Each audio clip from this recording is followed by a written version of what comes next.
Yeah. I lived there for a little while. We both grew up in Connecticut, actually. Yeah. I grew up in Richfield, Connecticut, and I don't know, where were you? I moved on a little bit, but yeah, but basically. Did you know each other in Connecticut before moving out west? Yeah, we had a friend in common. We used to hang out at his place and draw like every weekend, drink Canadian Club and cheap whiskey. That's pretty much probably how it started. We started doing comic, now playing. It's kind of the format we had with Rudy, except the now playing, I would do one panel, like one caption, and then Derek would do the next one. And with the Rudy McBacon comic, I do a page and then he does a page, so it's just on a bigger scale, but same idea. I mean, that way, like, the story just meanders all over the place. It's like, you know, I'll write something and then send it to him and he takes it in a whole different direction, you know? So then what started Rudy McBacon? You got the older-looking, heavy-set kind of like you can almost get, like, I can see him almost describing as like, you ever see Cheers, where it's like, you know, the guy owns a bar, but he's on the other side of the bar. Yeah. By washed up, I mean really washed up. Well, I had to dream about what I look like someday. No, we just were playing when we were both living in Seattle, we were playing a video game, a baseball video game. And we were playing with, you can make your own players. And they started screwing around with it and made them as heavy as possible and as short as possible. And so we were trying to play. Every time I'd make him throw a pitch, Frank would be sitting there trying to bat. He'd just start laughing. He couldn't even hit the guy. You just see this like angry little guy with the beard, like throwing these knuckleballs and all this stuff. It was just hilarious. So we started. We did a little kind of like a comic magazine thing where we independent magazine. Right? Yeah, that was like a first try to do anything like that. We like wrote some stuff. We did like a point counterpoint page. Not like totally stupid stuff like potatoes, or like if you should wear a watch, you know, just stuff like that.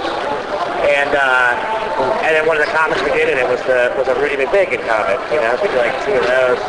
And then just a few years later, Frank was living down here and I was still living in Seattle. Frank was like, you know, I really think we should do like a comic book out of that. It's a cool idea. And I'm like, I know, it's really funny, you know. We got a lot of, you know, a lot can come out of that, you know, I think. And so we started kind of taking from there. So like we say, the legend's growing. Who's the character based on? Is it just you guys want to make this guy put into like the craziest of situations? He's kind of an amalgamation of guys like David Wells, maybe even a little bit of Babe Ruth. You know, he's got a brother too, like his brother, side story, who we've never really talked too much about, but you just hear his name a couple times. Yeah, but his brother's in the big leagues, and his brother's successful, and you know, he's more of a straight-laced kind of guy. But Rudy's like his own worst enemy. He's always going to prevent himself from getting to that next level. So yeah, it's like, I think his lifestyle too, just his persona is based out like a lot of writing and just other movies and stuff. Like we're both huge fans of Charles Bukowski.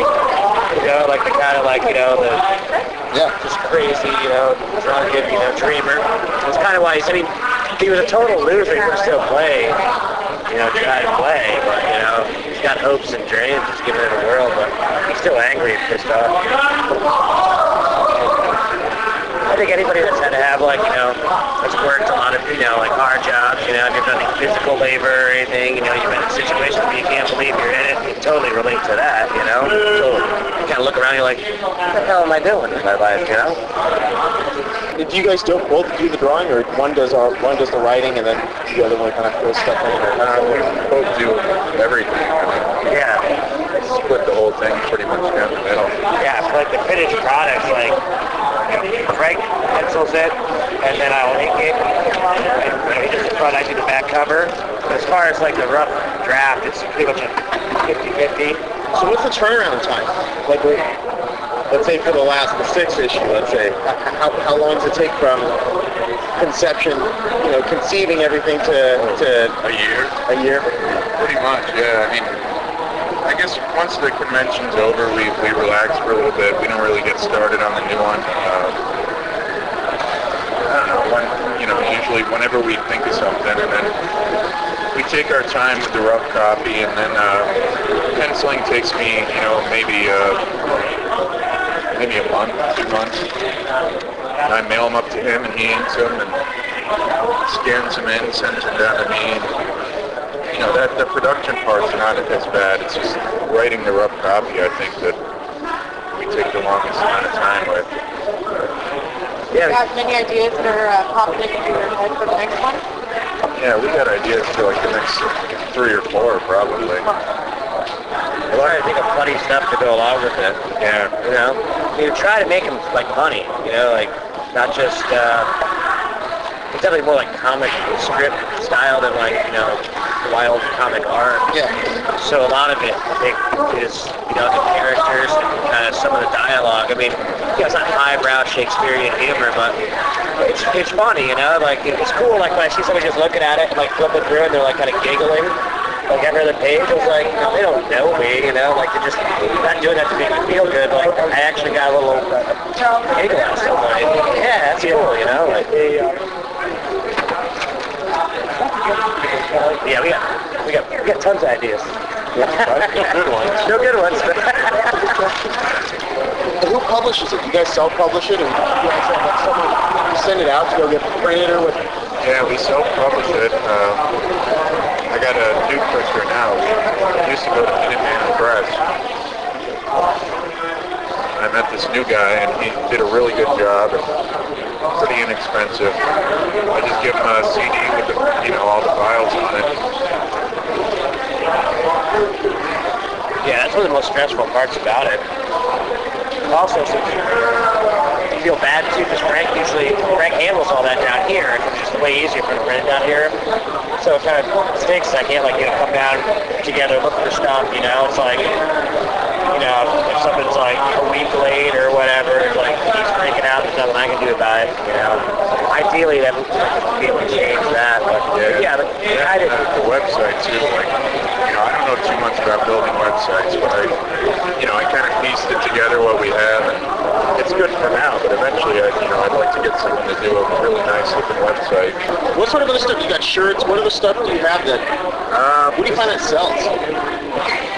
Does it? Not much. No, we tried buttons and magnets and like little things, but I think the shirts and the comics, we're probably going to stick with that. Yeah. Even thought about selling some original artwork, but we can fit everything on one dolly and wheel it in, and I think too, it's sporadic too, because we do a lot of Frank's pretty talented painter. He does some pretty awesome paintings and stuff. And I draw and do just all kinds of stuff.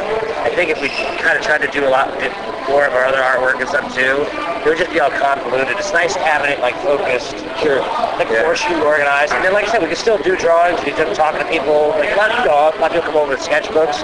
You can draw anything in there for them, and so we have enough, flexibility as far as that's concerned. But if we had all this other artwork and all this stuff, it'd just be kind of a big jumbled mess, Yeah. Too confusing.